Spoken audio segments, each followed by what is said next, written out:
Hey, what's going on, guys? This is Seth back with another deck tech. So today we're looking at a deck that I'm going to call Braaaiiins.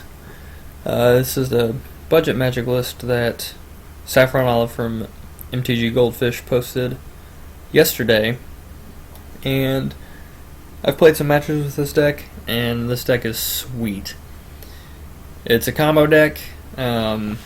Basically, the idea is to survive until like turn 7, and then throw a bunch of 2/2 zombies onto the battlefield and attack for game. So, essentially, the engine is Brain in a Jar, Rise from the Tides, and Part the Water Rail. So, Brain in a Jar is the namesake of the deck. So let's take a look at Brain. So. It's essentially an Aether Vial for instants and sorcery. So, one, we can put a charge counter on Brain in a Jar, and then we cast an instant or sorcery with converted mana cost equal to the number of charge counters on Brain in a Jar.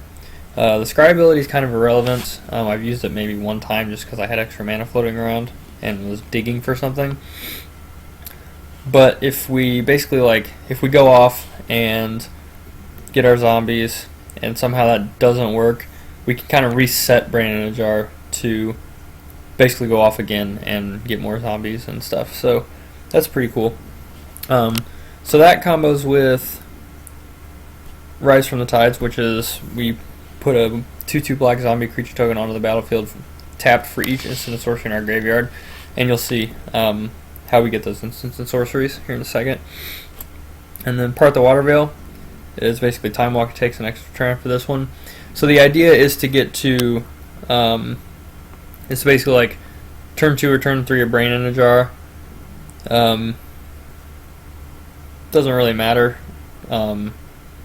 depending on what you have in your hand, but the idea is to play Brain in a Jar, get 6 counters on Brain in a Jar, and get to 7 mana, or 5 counters on Brain in a Jar, and then get to 7 mana. And then so essentially we cast a Part of the Water Veil for 6, and then Brain in Rise from the Tides, and then it doesn't give our opponent a chance to untap or anything because we're going to Time Walk, and then our zombies untap, and then we attack for lethal, and theoretically we only need 10 zombies for 20 damage, depending, and it also depends on how the match goes. Obviously the more zombies the better, but we can get it done with 10 depending on what our opponent has. So that's kind of the combo of the deck. It's pretty sweet. It's pretty consistent at comboing off on turn 6, 7, or 8, somewhere in that general turn vicinity. So how we get a bunch of zombies is all of these instants or sorceries we have. We don't play a single creature in the deck. So, essentially we're basically digging through our deck. So we're playing Nagging Thoughts, which is kind of a worse version of Anticipate. Get to look at the top 2, choose one, it goes to our hand, and then it goes to our graveyard. We'll talk about Disperse in a minute. Anticipate, look at the top 3, grab one and put the other 2 on the bottom of the library.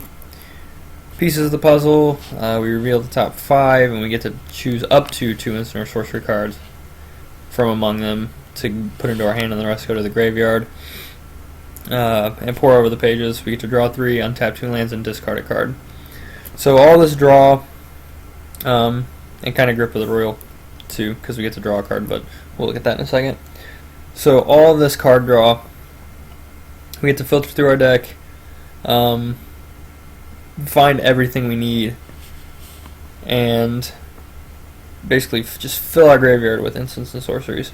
So it is also important to notice that Brain in a Jar does not care about what speed. It's an activated ability which can be cast at instant speed, or activated at instant speed, meaning that we can cast our Nagging Thoughts, our Pieces of the Puzzle, and our Pour Over the Pages off of Brain in a Jar at instant speed at the end of our opponent's turn, which is cool. So then we can talk about kind of some of the synergies here. Pour over the pages if we have basically, well, we have 5 mana, so we can, with pour over the pages, we can draw 3 cards, and then we get to untap 2 lands. And then if we discard a Nagging Thoughts, we can cast it for its madness cost, and basically get to draw another card off of the pour over the pages generated mana. Piece of the puzzle, like I said, all these Nagging Thoughts, pieces of the puzzle, and pour over the pages can all be cast at instant speed with Brain in a Jar, given you have the, and part of the Water Veil and Rise from Tides for that matter, provided you have the correct number of counters. Some of the removal, we have 4 Grip of the Royal, so we get to tap a target creature and it doesn't tap during its controller's next untap step, and then we get to draw a card off of it. Really good for its search cost. Again, with pour over the pages, it's great because we can draw 3 cards. We do our thing with the lands we untap, but we can discard something like a Brain in the Jar or something we don't need, a land even, and then cast Grip of the Royal on something for its search cost. So then it essentially becomes a better think twice.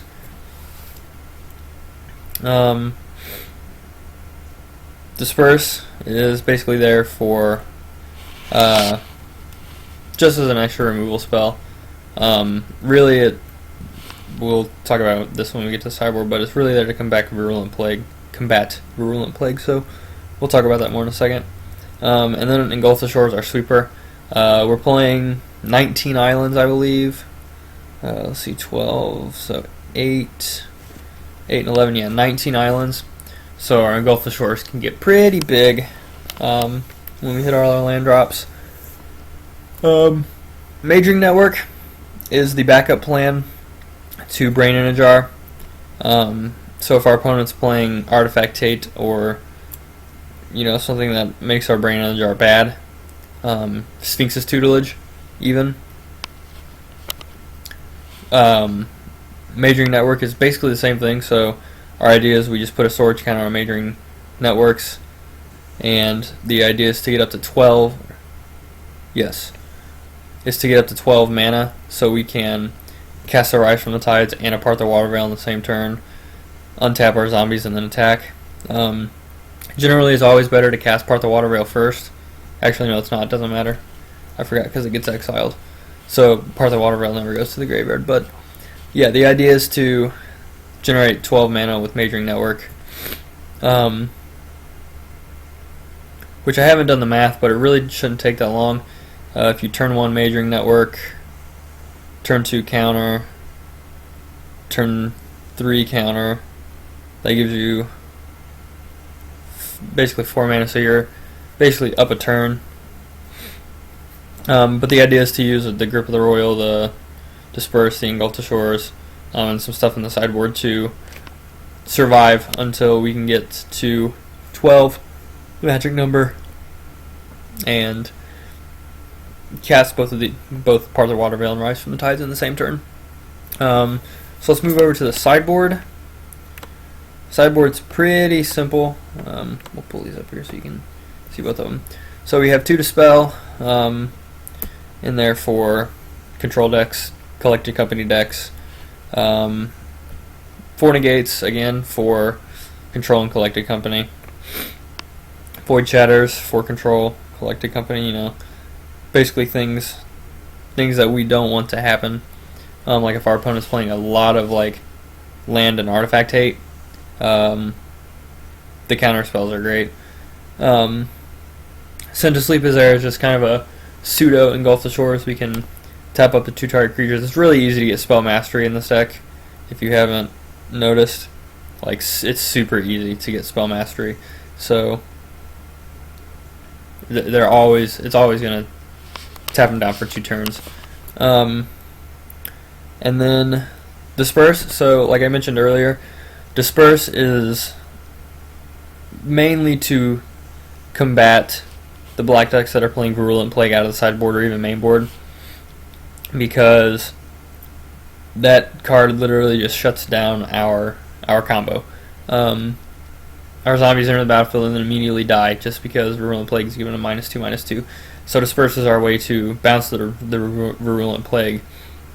And if we have enough mana generated, we're going to Time Walk, so they're not going to get a chance to replay it.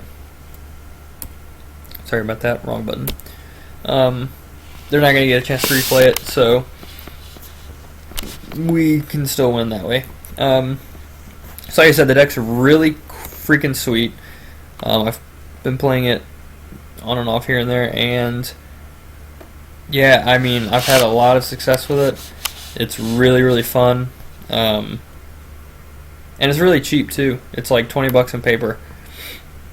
So 20 bucks in paper and like maybe like 10 bucks online.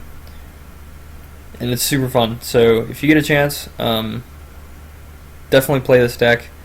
And I'll have some matches posted in a playlist along with this deck tech. So give it a check out. Also give the videos and deck tech on MTGGoldfish a look.